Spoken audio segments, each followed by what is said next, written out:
বিরতির পর স্বাগত। বাংলাদেশে সংখ্যালঘুদের উপর আক্রমণ, হিন্দুদের পূজার্চনা ভঙ্গ করা নতুন কিছু নয়। আবারও দুর্গাপূজার আগে ঠিক একই ট্রেন্ড পরিলক্ষিত হলো বাংলাদেশে। দুর্গাপূজা আবহে হিন্দুদের উপর নির্যাতন এবং পদ্মা পারে দুর্গাপূজা করতে হলে 5 লক্ষ টাকা তোলা দিতে হবে, তোলা না দিলে পালন করা যাবে না দুর্গা উৎসব। ঠিক এই পরিস্থিতি এবার ওপার অর্থাৎ বাংলাদেশে।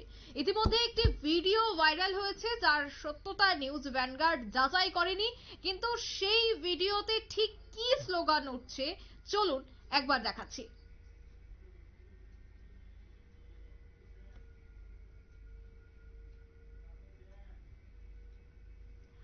একেবারে বিভৎস স্লোগান উঠছে এবং সেখান থেকে মূলত দাবি যে এবার 5 লাখ টাকা তোলা দিতে হবে, তবেই পালন করা যাবে দুর্গা উৎসব।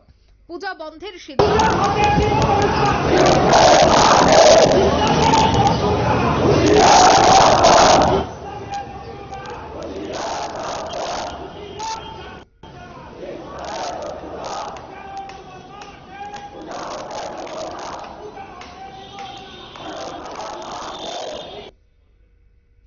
আপনারা দেখলেন সেই মিছিল, যেখান থেকে মূলত স্লোগান উঠছে। আমি বিস্তারিত জানবো, টেলিফোন লাইনে যুক্ত হয়ে গেছে নিউজ ভ্যানগার্ড প্রতিনিধি শতাব্দী দেবনাথ। শতাব্দী, পূজা বন্ধের সিদ্ধান্ত নিয়েছে বেশ কিছু দুর্গাপূজা কমিটি, নীরব রয়েছে ইউনূস সরকার। ঠিক কিভাবে দেখছে বিষয়টি সেখানকার সংখ্যালঘুরা, বা বর্তমানে কি পরিস্থিতি, কি জানতে পারছো?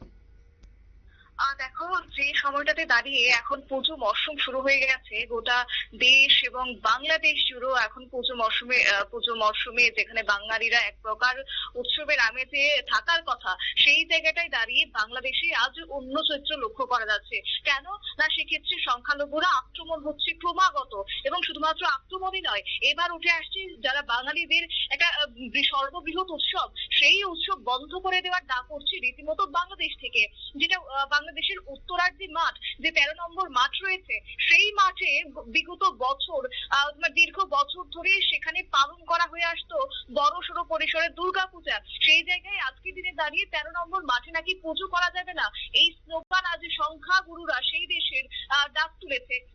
কিছুক্ষণ আগে দেখালাম সেই ভাইরাল ভিডিও, একবার সোশ্যাল মিডিয়া জুড়ে আজ দুদিন ধরে সেই ভিডিও ঘোরাফেরা করছে এবং রীতিমতো নিউজ ভ্যানগার্ডের হাতেও এসেছে সেই ছবি। তবে আরো একবার জানিয়ে রাখছি দর্শকদের উদ্দেশ্যে যে সেই ছবির সত্যতা যাচাই করেনি নিউজ ভ্যানগার্ড, কিন্তু হ্যাঁ, ছবি তো উঠে এসেছে, যেখানে উত্তরার মাঠে পুজো হতে এত বছর ধরে যেটা হয়ে আসছে রীতিনীতি, সেই স্লোগান দিতে এবং পাশাপাশি সেই মিছিল থেকে উঠে আসে যে পুজো হতে দেব না, এক প্রকার এই সুর তারা চালিয়ে যাচ্ছে। রীতিমতো তারা মিছিলে বের হচ্ছেন।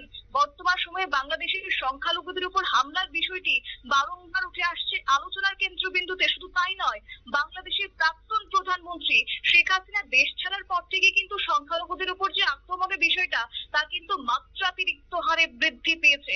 সংখ্যালঘুদের ধর্মীয় স্থান থেকে শুরু করে তাদের বাড়ি ঘর ভেঙে দেওয়ারও অভিযোগ উঠে এসেছে। এর পাশাপাশি এবার চলছে মহিলাদের উপরও নির্যাতন, সেটা কিন্তু আজকের দিনে দাঁড়িয়ে নতুন নয়। এমনকি ঘটছে খুনের ঘটনাও, যার পরিপ্রেক্ষিতে স্বাভাবিকভাবেই বাংলাদেশে এবার সংখ্যালঘুদের উপর আক্রমণ তো রয়েছে, সেই জায়গায় সংখ্যালঘুরা অন্যদিকে বিক্ষোভ প্রদর্শন করছে এবং পাশাপাশি তাদের যে একটা শারদীয় উৎসব, সেই উৎসব বন্ধ করে দেওয়ার ডাক, এবং পাশাপাশি যারা আয়োজক কমিটিরা রয়েছে তাদের ক্ষেত্রে বেনামি তাদেরকে চিঠি প্রেরণ করা হচ্ছে, এবং সেই চিঠিতে শুধুমাত্র তোমার 1-2 লাইন নয়, সেক্ষেত্রে ক্রমাগত তাদেরকে হুমকি দেওয়া হচ্ছে যে তারা যেন 5 লক্ষ টাকা দেয় তারা, অন্যথায় তাদেরকে তোমার পুজো করতে দেওয়া হবে না। এবং সেখানে স্পষ্টভাবে জানানো হয়েছে যে দুর্গাপুজো করতে গেলে দিতে হবে 5 লক্ষ টাকা।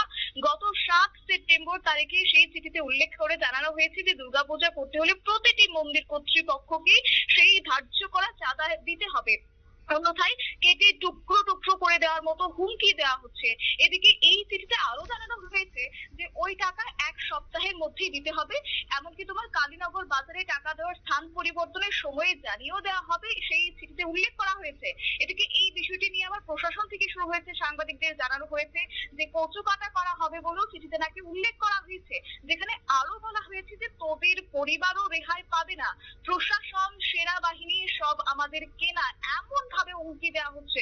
অর্থাৎ বুঝতেই পারছো তাদের যে একটা তারা যে ডাক কোনো লাভ হবে না সেই কথাটাও তারা উল্লেখ করছেন।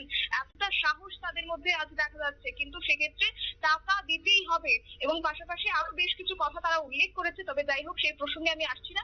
কিন্তু একটি বিষয় আমি জানিয়ে রাখছি যে এবারে নিরাপত্তার দিকটি কিন্তু মাথায় রেখে চিন্তা ভাবনা করছে বাংলাদেশের যারা পুলিশ প্রশাসন, তারা একটু বিষয়টা দেখছে এবং সেক্ষেত্রে ত্রিস্তরীয় নিরাপত্তার ব্যবস্থা করারও ইতিমধ্যে ঘোষণা করা হয়েছে। মূলত তোমার দুর্গাপুজো উপলক্ষে প্রাক দুর্গাপূজা এবং দুর্গাপূজা চলাকালীন, পাশাপাশি প্রতিমা বিসর্জন সহ দুর্গাপূজার পরবর্তী যে তোমার রীতিনীতি রয়েছে, সেক্ষেত্রে 3 স্তরে নিরাপত্তা ব্যবস্থা গ্রহণ করা হবে বলে যেটা ইতিমধ্যেই জানিয়ে দেওয়া হয়েছে। এবং এদিকে আবার দেশের নেতারা বারংবার সম্প্রীতির কথা জানালেও হুমকি কিন্তু থামছে না। এই হুমকি চিঠি খুলনার দাকুপের বিভিন্ন পুজো কমিটিকে পাঠানো হয়েছে বলেও আমরা সূত্র মারফত খবর পাচ্ছি। এবং এই অবস্থায় বিষয়টির পরিপ্রেক্ষিতে এবার অভিযোগ করা হয়েছে থানায়ও। সামগ্রিকভাবে এক কথায় বলতেই পারি যে তোমার ক্রমশ অস্বাভাবিক পরিস্থিতি বাংলাদেশ জুড়ে এবং সামগ্রিক অবস্থার জেরে এবার তোমার ভীত হয়ে পড়েছেন বাংলাদেশের যারা একাধিক পুজো কমিটির সদস্যরা রয়েছে তারা। এবং এই প্রসঙ্গে তোমার দাকুপের কামারখোলা দুর্গাপুজোর সভাপতি শেখর হালদার তিনি জানিয়েছেন সংবাদ মাধ্যমকে যে এই বছর জাঁকজমকপূর্ণভাবে পুজো না করে ঘরোয়াভাবে পুজো কমিটির প্রস্তুতি নেওয়া হলেও ওরও চিঠি পাওয়ার পর পুজো কমিটির তরফ থেকে আর পুজোর আগ্রহ দেখাচ্ছেন না। মানে এতটাই তারা ভয় পেয়েছেন, এমনকি এই বছর তারা তাদের পুজো বন্ধ করারও এবার সিদ্ধান্ত নিয়েছেন। ইতিমধ্যে তারা ঘোষণা করবেন বলে তারা এই জানিয়েছেন। তবে যাই হোক, এখন দেখার বিষয় বাংলাদেশের এই যে অন্তর্বর্তী সরকার গঠন হয়েছে, ইউনূস তিনি যে প্রধান দায়িত্বে রয়েছে তার কি ভূমিকা হয়। কেননা এই যে দুর্গাপূজা বেশ কিছু বছর ধরে চলে আসছে, এটাকে তো এক ধাক্কায় তোমার উড়িয়ে দেওয়া যায় না। সেক্ষেত্রে বাংলাদেশ সরকার কতটা সদর্থক পদক্ষেপ গ্রহণ করে সেদিকেই তাকিয়ে রয়েছে সেখানকার সংখ্যালঘুরা। এবং সেক্ষেত্রে যে পুরো চিঠি এসেছে তাতে করে ক্লাব যারা কর্মকর্তা রয়েছেন, যারা আয়োজকরা রয়েছেন, তারা কিন্তু অনেকটাই ভয় পেয়েছে। কেননা শুধুমাত্র তাদেরকেই নয়, এমনকি হুমকি দেওয়া হচ্ছে তাদের পরিবার পরিজনদের উপরও এর প্রভাব ফেলতে পারে বলে এক প্রকার আজ সংখ্যাগুরুদের পক্ষ থেকে ডাক এবং মিছিল আজ বাংলাদেশ জুড়ে। এবং সবথেকে একটা লক্ষণীয় বিষয় হয়েই দাঁড়াচ্ছে এবার ইউনূস সরকার কিন্তু এখনো নীরব দর্শকের ভূমিকা গ্রহণ করছে। কেন গ্রহণ করছে এই প্রশ্নটা আজ আপামর সংখ্যালঘুদের মধ্য থেকে উঠে আসছে। এখন দেখার কি সদর্থক উত্তর দেয় আজ সেখানকার বাঙালিদের এবং সেখানকার সংখ্যালঘুদের কতটা আশ্বস্ত করেন সরকার, সেটা অবশ্য দেখার বিষয়। সবটাই সময় সাপেক্ষ। অঙ্কিতা, একদমই ধন্যবাদ শতাব্দী। অর্থাৎ ইউনূস সরকার থাকার পরেও, ইউনূস সরকার থাকা চলাকালীন এই স্লোগান কিভাবে উঠছে, এই প্রশ্নই কিন্তু এবার উঠছে বিশ্বজুড়ে। যে জায়গায় ভারত নয়, আমেরিকা থেকে শুরু করে লন্ডন, বিভিন্ন জায়গায় দুর্গা উৎসব হয় সাড়ম্বরের সাথে, প্রবাসী ভারতীয়রা সেখানে এই উৎসবে সামিল হয়, ভারতীয়রা এই উৎসবে সামিল হয়, সেই জায়গায় বাংলা ভাষাভাষী আরো একটি দেশ বাংলাদেশে এবার পূজা করা যাবে না বলেই জানিয়ে দেওয়া হলো। এই কি বাংলাদেশ, কি দেখছে বিশ্ব, কিভাবে দেখছে এই বিষয়গুলি, এই প্রশ্ন কিন্তু স্বাভাবিকভাবে উঠছে বুদ্ধিজীবী মহল থেকে। নিয়ে নিচ্ছে ছোট্ট একটি বিজ্ঞাপন বিরতি, সঙ্গে থাকুন।